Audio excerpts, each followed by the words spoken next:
محمد، طمنا عنك. الله يطول في عمرك. كيفك الحين؟ بشرنا. لا بخير الحمد لله، دعواتكم بس إن شاء الله إنها بسيطة يا رب. السلام عليكم مشاهدينا الأعزاء عبر قناة باختصار نيوز.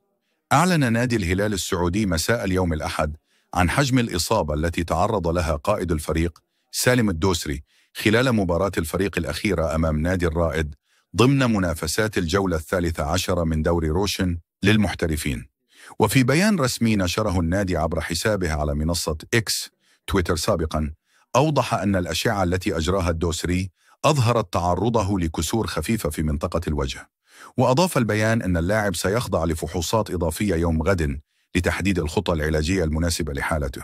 وجاءت الإصابة بعد صدام قوي بين الدوسري ومدافع فريق الرائد في الدقيقة 68 من المباراة، حيث سقط اللاعب متأثرا بالإصابة في منطقة الرأس، وتم نقله خارج الملعب باستخدام النقالة، بينما حل اللاعب محمد القحطاني بديلا له. ورغم هذه الحادثة تمكن الهلال من تحقيق فوز ثمين على الرائد بنتيجة 3 أهداف مقابل هدفين ليواصل تقدمه في منافسات الدوري.